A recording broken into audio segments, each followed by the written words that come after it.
Graça e paz da parte de Cristo Jesus. Estamos uma vez mais na Escola Bíblica Online. Nós adotamos a revista Compromisso, que é esta aqui que eu estou apresentando. Encontra em mãos, revista Compromisso da Convicção Editora, uma revista da Convenção Batista Brasileira, destinada às igrejas que são filiadas a esta convenção. A nossa convenção, uma referência a CBB, não é a única, mas é a mais antiga no Brasil e também a maior em número de membros. Agora, eu quero salientar a importância da escola bíblica dominical, entendendo que o nosso objeto de estudo, objeto entre aspas, tá?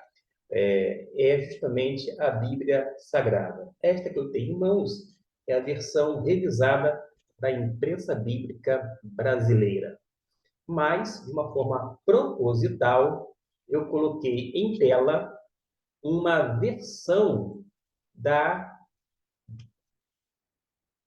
Bíblia na linguagem de hoje. E por que eu agi desta maneira?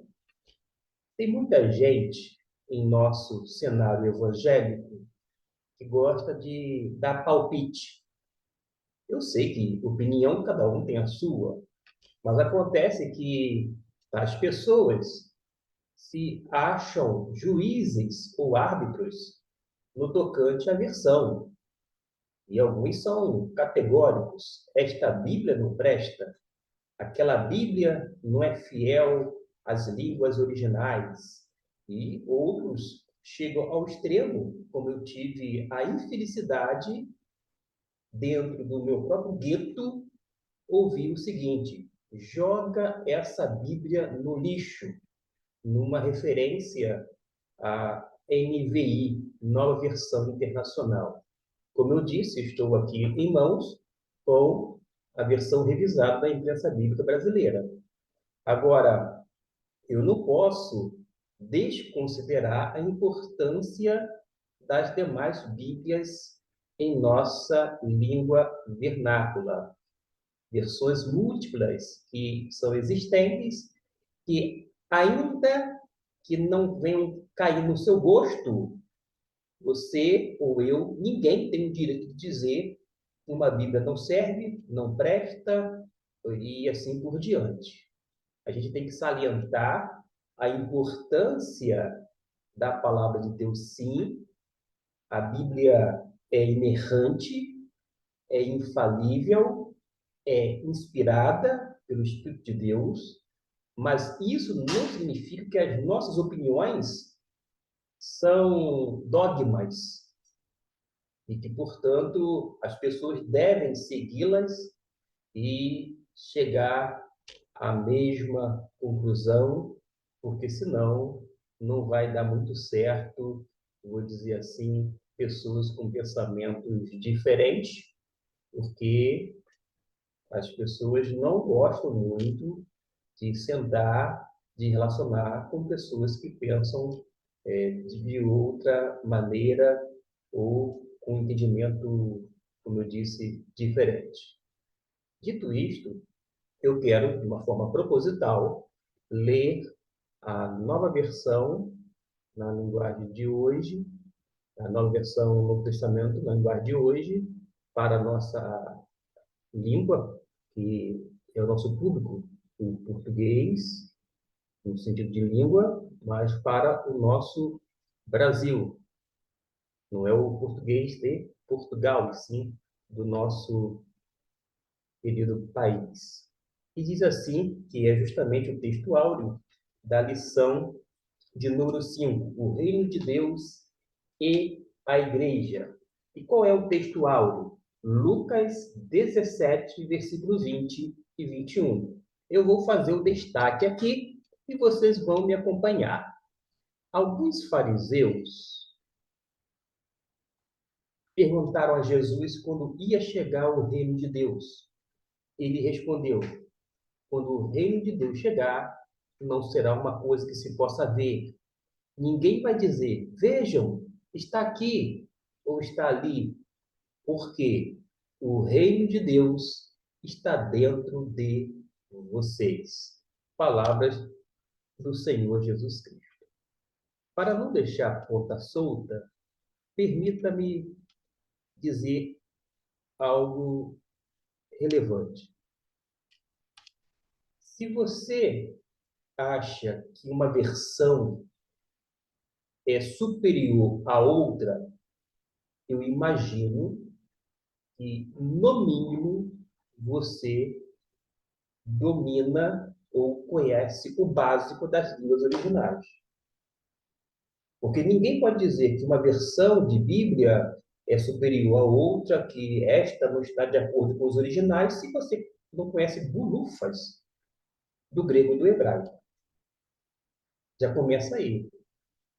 Eu quero mostrar que o parâmetro para saber se uma Bíblia, vou dizer assim, está mais próxima das línguas originais, de acordo com os manuscritos mais antigos, até porque nós não temos o texto original, esta é a grande verdade, mas naqueles manuscritos mais antigos, que foram escritos no grego, no hebraico, algumas porções em aramaico, para a gente, vou dizer assim, dizer que se uma tem uma aproximação maior do que outra, a gente deveria ser coerente, deveria ter, no mínimo, uma noção das línguas hebraicas, digo, das línguas originais, que são o hebraico e o grego.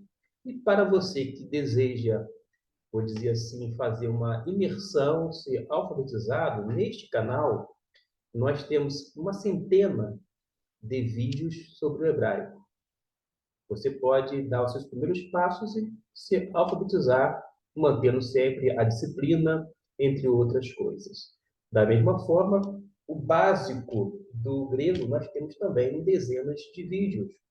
Então, fica aí essa sugestão, já que é de forma gratuita e você poderá assistir um vídeo de cada vez, fazer os seus exercícios e quem sabe lá na frente, daqui a 1, 2 anos, você já sendo um leitor das línguas originais, você então dá um pitaco e dizer, olha, realmente essa versão aqui, neste texto específico, faz jus às línguas originais. Por causa de quê? Porque você ouviu falar? Não, porque você está falando de conhecimento de causa. É isto que a gente precisa, vou dizer, ter quando a gente estuda a Bíblia Sagrada. O texto áudio é este que foi lido, versículo 20 e 21. Eu vou colocar aqui numa versão grega para você ter uma ideia, porque a palavra reino é esta aqui, ó, basileia, basileia. Aqui no caso, basileia, tuteu metá.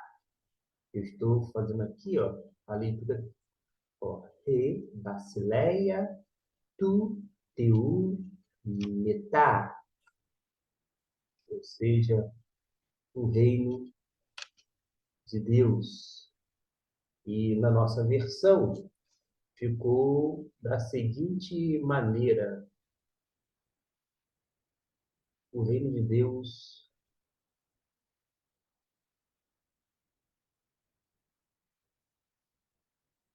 chegar, quando o reino de Deus chegar, não será uma coisa que se possa ver. Pois bem, volta aqui a versão, na tradução da linguagem de hoje, e vou fazer a leitura da revista, cujo tema, eu já disse, é o reino de Deus e a igreja. Antes mesmo da leitura, permita-me um comentário. A igreja ora pelo reino. A igreja anseia pelo reino. Mas a igreja não é o reino. A gente precisa ter uma ideia de que são termos distintos, embora estejam relacionados, ok? Estão relacionados, Igreja de Cristo com o reino de Deus, ou Igreja de Deus com o próprio reino de Deus, mas ainda assim, quando a Bíblia menciona, são coisas distintas. Tanto é que algumas pessoas chegam a dizer que Jesus tinha como mensagem principal o reino de Deus. Já o apóstolo Paulo, ele foca muito nas igrejas de Cristo. Discussão à parte, a gente vai agora sim adentrar e fazer alguma leitura que seja proveitosa de acordo com a página de número 26. Não sei se o áudio, para você que está me acompanhando, quer no celular, no notebook, ou quem sabe numa televisão, está bom. Eu aqui tenho um recurso limitado, faço uso da plataforma Zoom. Eu estou apenas com um fone, tenho aqui um pequeno microfone.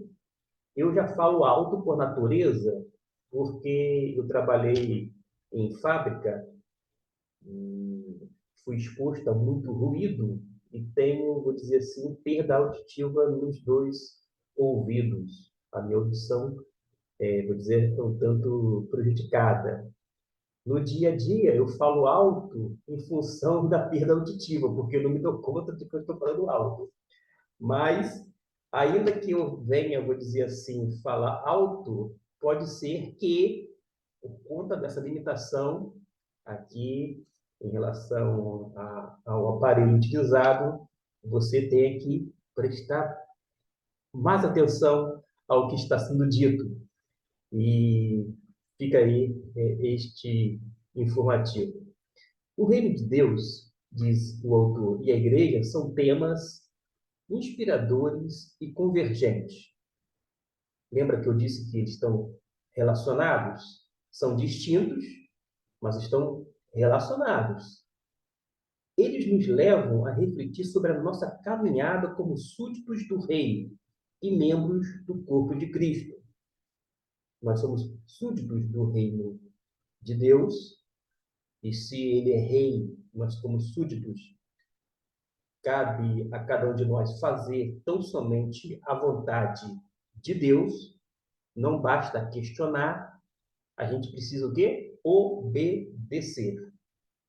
Agora, como membros do corpo de Cristo, nós temos que entender que a nossa participação é essencial de uma forma saudável a fim de edificar a comunidade cristã, edificar a Igreja de Cristo.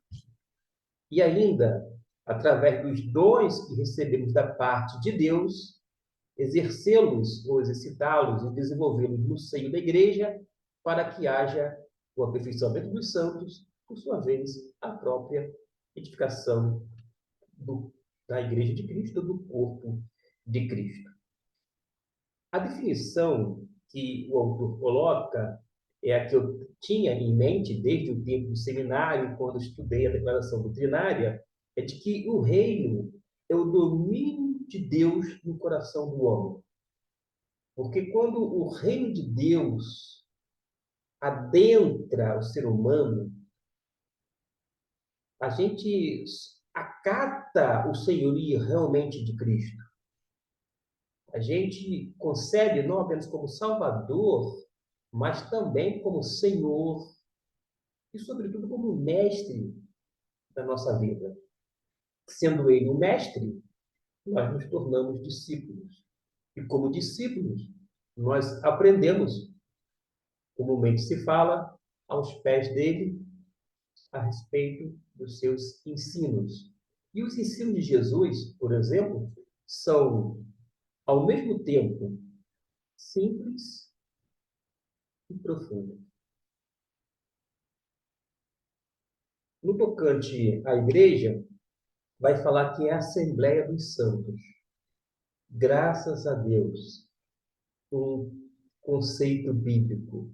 A igreja é a Assembleia dos Santos. Por que eu estou dizendo isso? Até mesmo no Arraial Batista, do qual eu faço parte há mais de 30 anos, como membro batizado, integrante de igrejas batistas, vez ou outra a gente ouve de púlpito pessoas, algumas delas ministros do Evangelho, dizendo que o indivíduo, isto é, a pessoa é a igreja. E diz assim: você é a igreja, eu sou a igreja. Ora, isso é uma falácia bíblico-teológica. Entre outras palavras, é um erro grosseiro, porque eu, como indivíduo, não sou a igreja. Eu sou membro da igreja. Eu sou parte da igreja, mas nunca sozinho a igreja. Por causa de quê? Foi muito bem definido aqui. A igreja é a Assembleia dos Santos. Parece-me que as pessoas, por conta desse modismo de que a pessoa, o indivíduo sozinho é a igreja, ela quer falar para lacrar, entre aspas. Ela quer lacrar. E se ela fala isto, vira para a congregação e diz: você é igreja, você, eu sou a igreja. As pessoas ficam eufóricas, ficam felizes da vida, mas redondamente enganadas. Porque a pessoa, o indivíduo, sozinho, nunca será igreja, mas sim pode fazer parte ou ser um membro da igreja de Cristo. Até porque a igreja é a Assembleia dos Santos, essa reunião dos salvos, dos regenerados, biblicamente batizados, das pessoas que foram lavadas pelo sangue de Cristo. É esta Assembleia dos Santos, é essa comunidade cristã. A igreja é o conjunto, vou dizer, das pessoas, é o conjunto, são as pessoas. Dizer que eu sou a igreja, você é a igreja, não significa que é igual a nós somos a igreja. Porque quando eu falo assim, nós somos a igreja, o que eu estou dizendo no bom português? Que eu, mas você, junto a outro e assim por diante, nós formamos a igreja de Cristo. Nós juntos somos a igreja. Daí a sentença. Nós somos a igreja. Nós juntos. Não separadamente ou sozinhos. Entendeu? E se eu falo, eu sou a igreja, você é a igreja, aí a gente chega a uma continha matemática. Um mais um, já temos duas igrejas. Se a sua igreja é composta por 50 membros, tem 50 igrejas dentro da sua igreja, percebeu o absurdo de uma frase que vem a galope, que forma esse modismo atual? Mas a igreja de Cristo não. A igreja de Cristo é essa Assembleia dos Santos. Todos os membros da igreja estão debaixo da autoridade de quem? Do Rei ou do Senhor Jesus. Porque Cristo é o Senhor da igreja. Uma coisa que eu quero falar aqui, e falo com muita tranquilidade, é que nas igrejas batistas, algumas pessoas entendem erroneamente que os pastores não prestam conta a ninguém, exceto a Deus. Isto é um engano terrível, porque nós, como pastores batistas, prestaremos conta, sim, a Deus, e prestamos diuturnamente, mas devemos prestar contas à Igreja de Cristo, a igreja que nos chama para o ministério pastoral, quando nós participamos de um concílio, somos sabatinados para estar à frente de uma igreja batista, ou quando não, num ministério específico de uma igreja local, uma igreja que convida um pastor, que admite-o como presidente, por exemplo, da igreja, e como pastor, sobretudo, e que remunera o seu pastor, independente de ser tempo integral ou não. E eu, particularmente, trabalhei anos e anos de tempo integral, depois de não integral. Mas, ainda assim, em todo esse período, eu sempre precisei e tive a consciência de que tenho que prestar conta à igreja. A igreja que me remunera, a igreja que me sustenta. Alguém vai dizer assim, Deus me sustenta. Sim, Deus me sustenta através de sua igreja. E por isso o pastor ele precisa prestar conta, sim, à igreja. E não apenas lá adiante a Deus. Pelo contrário, tá certo? Parece que eu fiz uma divagação, mas fica aí esse registro. O autor vai prosseguir dizendo que a invisibilidade do reino, a gente não vê, tem conexão com a visibilidade da igreja. Percebeu a correlação? Está junto e misturado. A igreja é uma agência do reino de Deus. O autor vai citar aqui alguns textos bíblicos. Eu vou me deter no comentário na parte final da página 26. Jesus faz uma abordagem acerca do reino de Deus em Lucas 17, versículos 20 e 37. A gente só leu 20 e 21. Vale a pena você dar pausa agora nesse vídeo e ler o versículo 22 até o 37, para você se situar. Ele ensina que o reino de Deus está em nós e entre nós, no versículo 20 e 21. Sobre os dias do Filho do Homem, no versículo 22, de forma bastante clara, o Senhor previu a próxima dissolução do Estado judeu. Não havia recursos para ele, não obstante tudo que João Batista e Cristo haviam feito. Repentina e inevitavelmente deveria sobrevir sua ruína e com um dilúvio no mundo antigo e como a destruição de Sodoma. As águias romanas, que são símbolos do Império Romano, se ajuntariam ao redor da cidade condenada e somente uma fuga imediata resolveria. Os primitivos discípulos cristãos, alertados por essas palavras, fugiriam para Pela, cidade situada na planície central da região geográfica da Macedônia, entre o rio Ludias e o Axio, sobre uma coluna que dava, na antiguidade, para um lago pantanoso e foi povoada inicialmente por gregos e bárbaros, antes que o general Tito lançasse o último ataque. A partir daí, outras catástrofes têm ocorrido e, por fim, a destruição sobre o mundo, sendo que as palavras do mestre se aplicam muito bem a todas elas, e ele vai fazer menção a um comentário que se encontra na página de número 27. Ora, o que a gente pode falar sobre isso? A gente sabe, e até então os discípulos não sabiam, mesmo Jesus tendo dito estas palavras, que estão contidas no capítulo 17, versículo 20 até o 37. Mais adiante, a gente sabe pela história, a história chamada secular, ou ainda a história do cristianismo.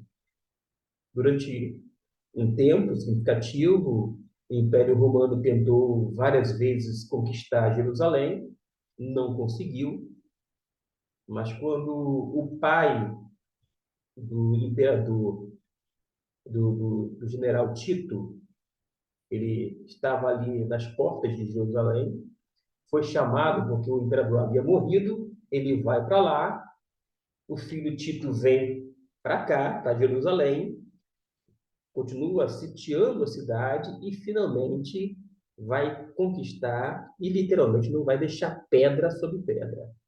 A história conta que os soldados romanos tinham a ordem de não destruir completamente a cidade.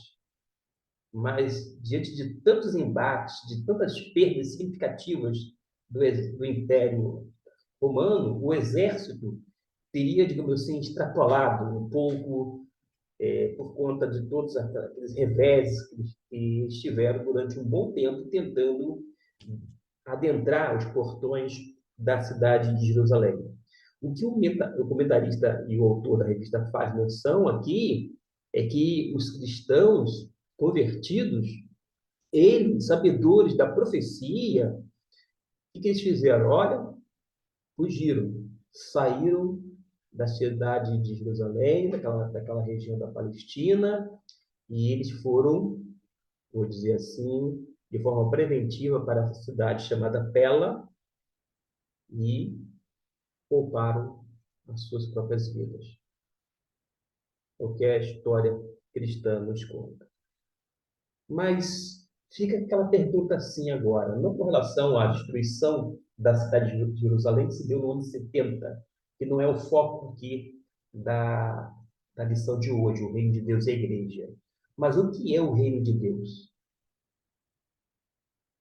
O que é o reino de Deus? É um tópico que a gente vai tratar de uma forma mais detalhada agora. O reino de Deus é o domínio soberano e universal de Deus e é eterno.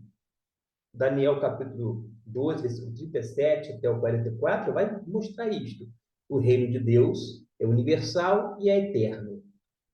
Curiosamente, vez ou outra, a gente ouve, quer na escola bíblica dominical, quer no culto das nossas igrejas, pessoas sinceras, honestas, gente. Pessoas que amam a Deus, dizendo assim: olha, porque Deus ainda está no controle. Às vezes eu fico até um tanto, eu vou dizer assim, apreensivo. Como assim Deus ainda está no controle? Deus nunca perdeu o controle. Se acontece alguma coisa na minha vida, é por conta da minha desobediência ou da desobediência de outros, que acabam me afetando, direta e indiretamente. Mas Deus nunca perdeu o controle. Por quê? O seu reino é universal e é eterno. E se o reino de Deus é o domínio soberano desse Deus, é também o domínio de Deus no coração dos homens que, voluntariamente, a ele se submetem pela fé, recebendo Jesus como Senhor e Rei.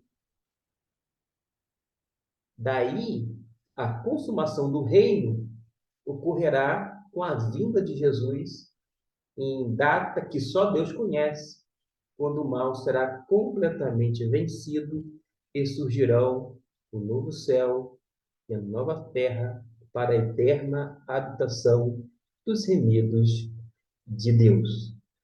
Mas há algumas características do reino de Deus, como o reino de Deus é feito de gente humilde, é composta por essa humildade. O reino de Deus é composta por gente mansa. Isso mesmo, a mansidão é uma característica das pessoas, dos habitantes, dos súditos deste reino. Tenha uma outra característica, a sede de justiça, a misericórdia, a retidão de coração. No nosso meio, tido como evangélico, vez ou outra, a gente vê pessoas que dizem: eu sou humilde. Ora, a gente sabe de cor salteado de que humildade não se fala, humildade se vive. Da mesma forma, existem pessoas muito explosivas, cujas palavras são feridas. Aqui no estado do Rio de Janeiro,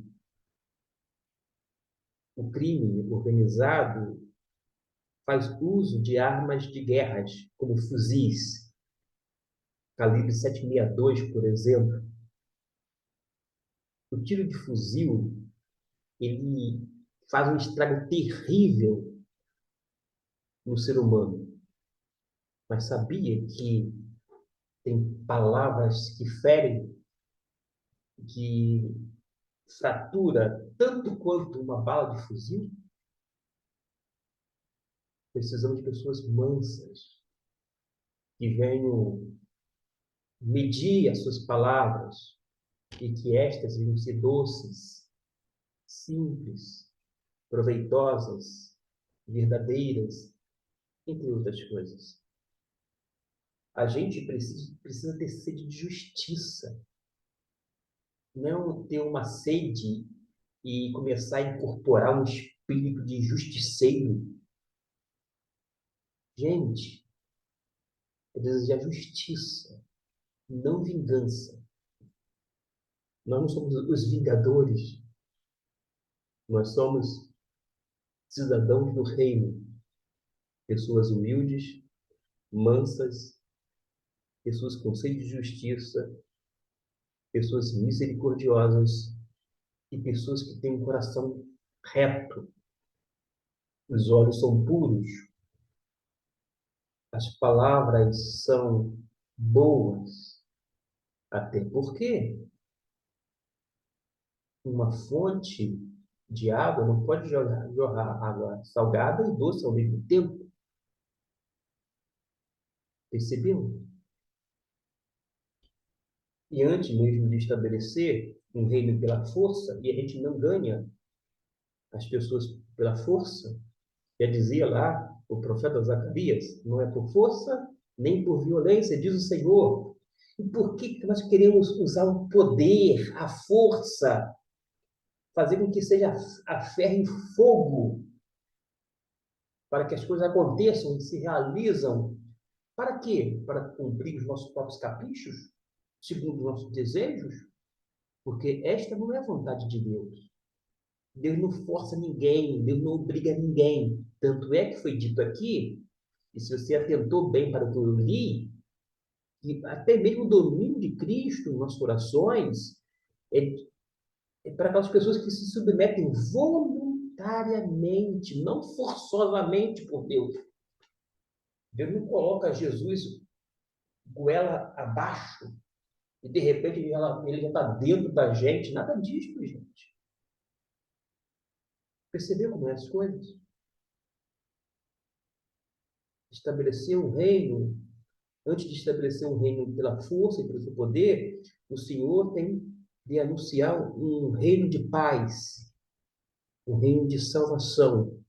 E não é à toa que Isaías 52, versículo 7, eu vou fazer a leitura aqui, Isaías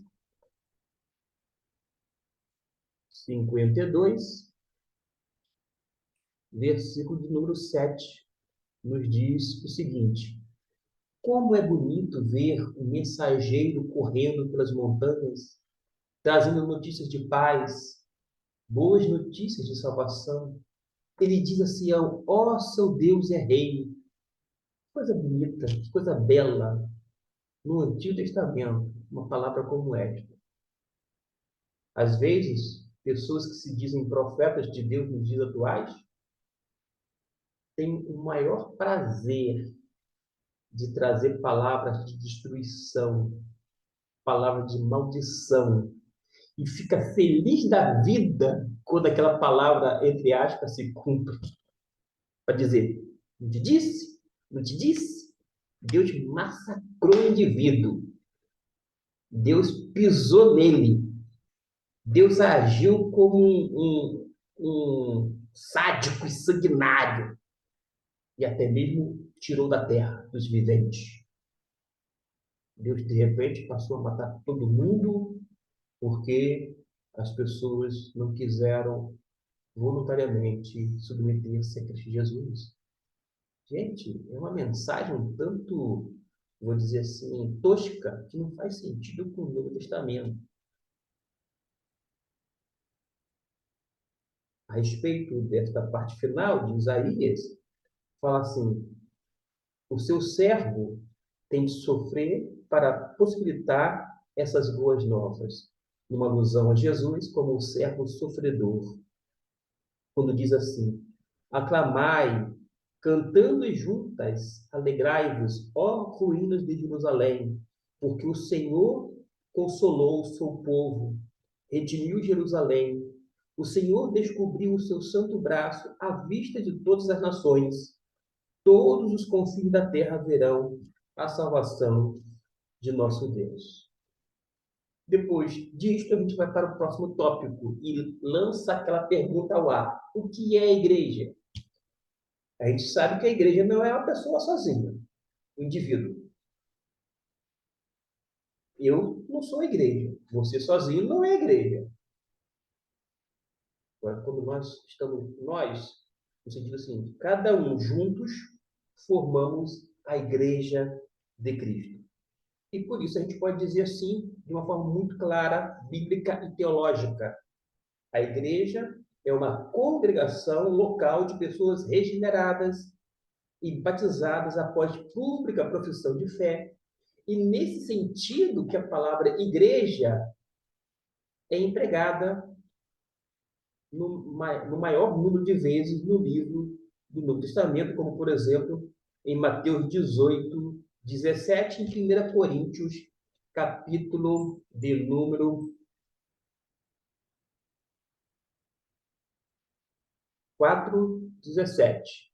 Eu vou aqui para 1 Coríntios, capítulo 4, versículo 17, e vou apresentar aqui esse versículo.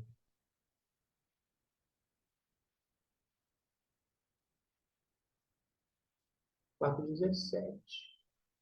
É isso mesmo?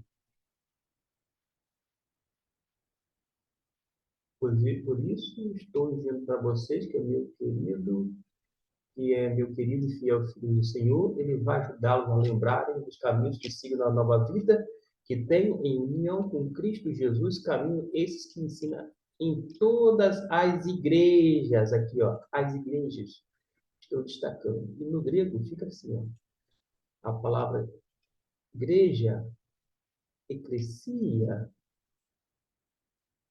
eclesia, ou seja, as igrejas. Aqui a leitura é passe, eclesia, didasco, e ficou traduzido na linguagem de hoje da seguinte maneira, nessa parte final, no versículo: ensina em todas as igrejas. Didático tem a ideia de ensinar, né, de instruir. É isso. A eclesia, aqui, eclesia, em grego, eclesia está no plural. Eclesia. Vamos aqui, então, voltar ao nosso texto e fazer mais uma leitura da revista na página do número 28, que nos diz assim: tais congregações são constituídas por livre vontade de pessoas com a finalidade de prestar culto a Deus, observar as ordenanças de Jesus, meditar nos ensinos da Bíblia para edificação mútua e para propagação do Evangelho. Aliás, quando falou aqui em propagação do Evangelho, quando eu estudei no CIEM, eu tive acesso a um livro chamado Que é Missão, de Andrew Kirk, e ele disse uma frase que até hoje eu não esqueço. Isso foi no ano de 2013, por aí, 2011, melhor dizendo. 2011, faz bastante tempo. Eu estudei de 2011 até 2013, lá no CIEM, que fica aqui na Tijuca, no estado do Rio de Janeiro, e eu vinha da região serrana do mesmo estado.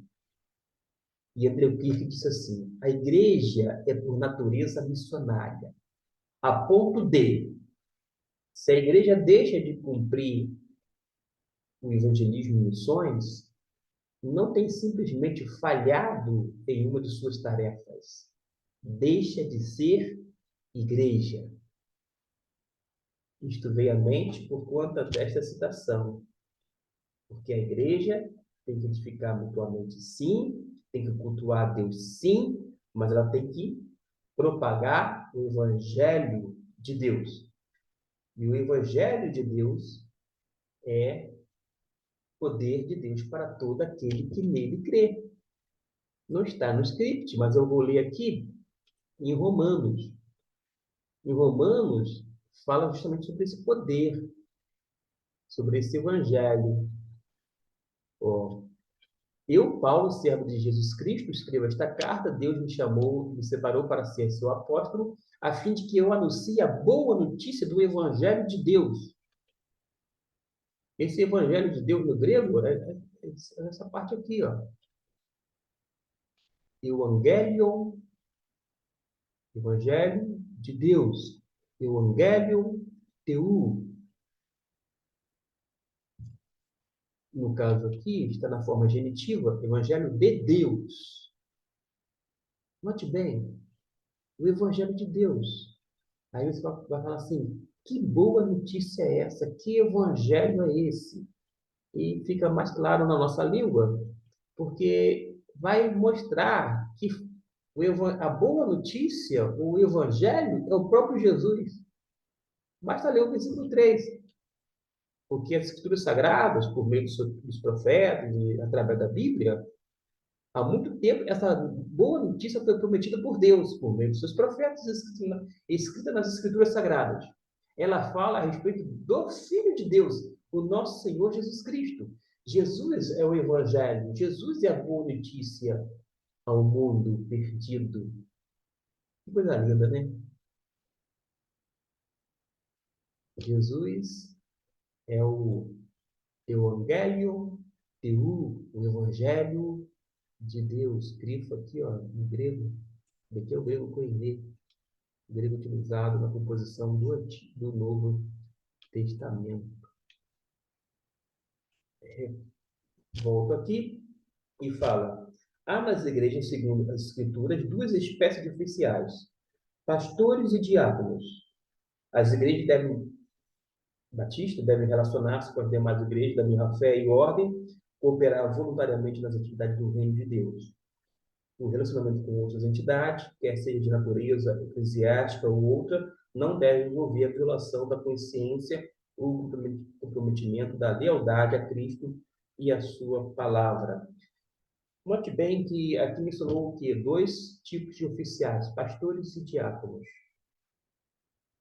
Eu tenho observado que, ultimamente, em algumas igrejas batistas, se quer a consagração de diáconos.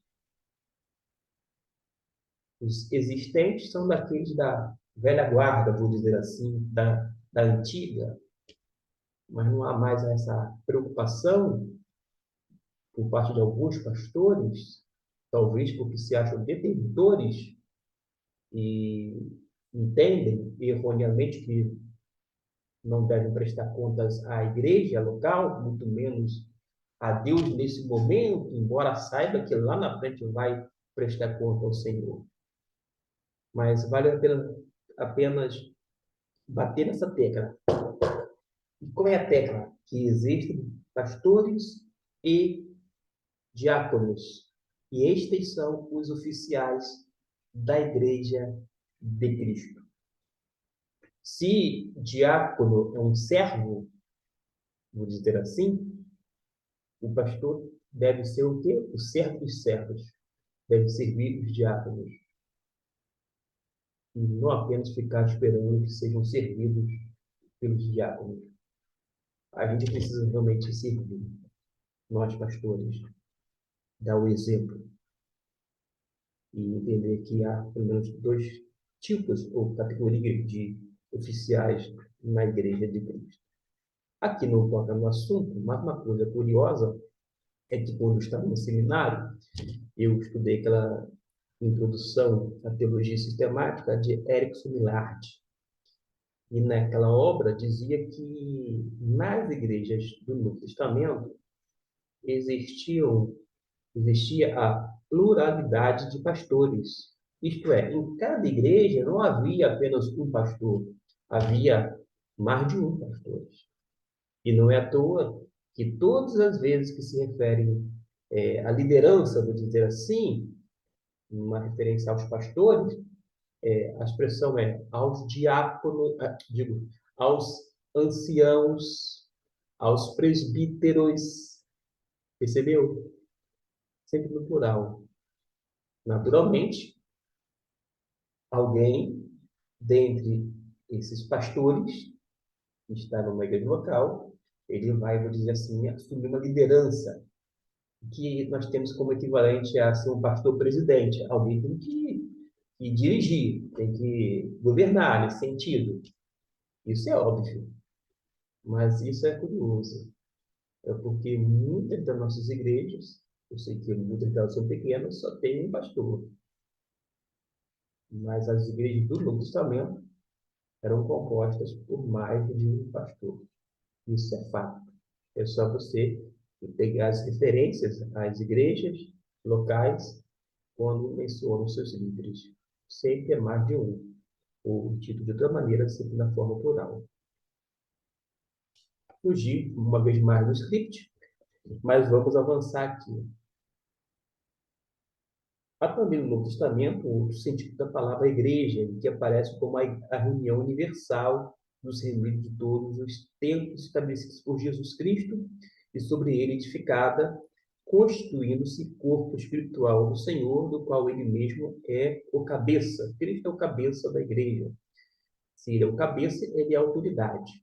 Se tem alguém que deve mandar mesmo na igreja, no bom sentido, não porque ele vai nos obrigar, vai forçar, mas por nós reconhecermos o seu senhorio, sem dúvida alguma, e reconhecer quem de fato ele é, porque Jesus é Deus, a gente vai realmente acatar das orientações, entendendo que ele é o cabeça, isto é a autoridade máxima da igreja. E a igreja não tem vou dizer assim,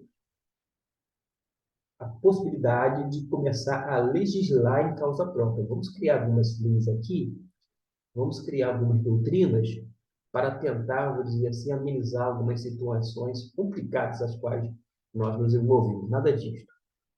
As leis já são dadas, os ensinos são de Cristo, os valores são também de Cristo, e estes precisam ser vistos, conhecidos e praticados. A Bíblia afirma que a igreja é nada menos do que o corpo de Cristo. Então, o corpo de Cristo é a igreja. E no corpo de Cristo nós temos o cabeça, que é Cristo Jesus, e vários membros do corpo, que são justamente os crentes em Jesus. Então, nós juntos, como membros, e Cristo sendo o cabeça, formamos o corpo de Cristo. Então, o corpo de Cristo é a igreja, mas é também chamado de noiva de Cristo, o rebanho de Deus, a igreja como o templo vivo do Espírito Santo, conforme Efésios capítulo 2, versículo 21, 22. É bom salientar que em 1 Coríntios capítulo 3, não sei se é o versículo 16, eu fiquei com esse versículo na cabeça, 1 Coríntios capítulo 3, versículo 16, deixa eu ver aqui. Isso. Certamente vocês sabem que são o templo de Deus e que o Espírito vive em vocês. É fato que o Espírito Santo vive em cada um deles, ok? Dentro desse versículo 3,16. 1 Coríntios. Mas aqui está dizendo que vocês são o templo. O templo está no singular, tá bom? Não é que vocês são os templos de Deus. Não é que cada um aqui, nesse versículo apenas, tá? Não estou indo para outros textos, não. Neste sentido aqui, Paulo está dando uma ênfase de que cada crente, junto com os demais, forma o templo, no singular, de Deus. E o templo de Deus que está se referindo é a igreja, que é composta de vários membros de vários crentes e que forma essa assembleia dos santos, tá bom? Neste versículo é dessa maneira. Isto porque havia na cidade de Corinto dezenas de templos pagãos. Aí Paulo está dizendo assim, olha, o templo de Deus não são aqueles templos pagãos que geralmente ficavam nos lugares mais altos, como o templo da deusa Afrodite, que ficava cerca de 570 metros acima do nível do mar, que era chamada aquela área aquela região de Acrocorinto.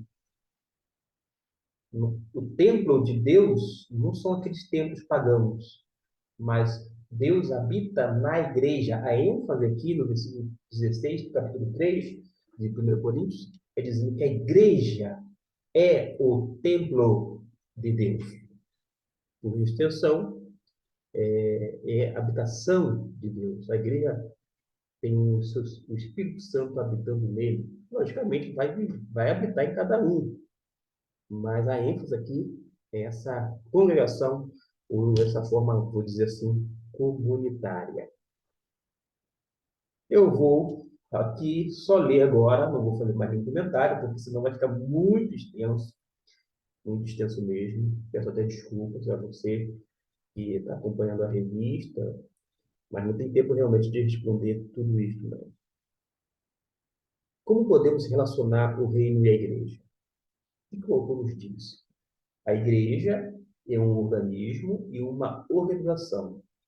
O reino de Deus é a soberania de Deus no coração do homem. O reino compreende a igreja e demais organizações chamadas para-eclesiásticas. As organizações cristãs prestam serviço à igreja e às comunidades seculares. O domínio de Deus está posto na igreja e nas organizações para-eclesiásticas, formando o ambiente do reino de Deus para cumprirem comissão deixada por Jesus Cristo. As igrejas evangélicas cristãs, e em nosso caso específico, as igrejas batistas, podem ser parceiras de organizações que promovem a prática da justiça social como testemunho fidedigno do Evangelho, em que o Senhor Jesus é crido e obedecido, e aí estão presentes a igreja e o reino de Deus. E ele vai finalizar dizendo que o reino de Deus se caracteriza, segundo o apóstolo Paulo, em justiça, paz e alegria no Espírito Santo. Eu não poderia deixar de fazer a leitura deste capítulo. Capítulo 14, versículo de número 17, que eu faço destaque agora e você lê comigo.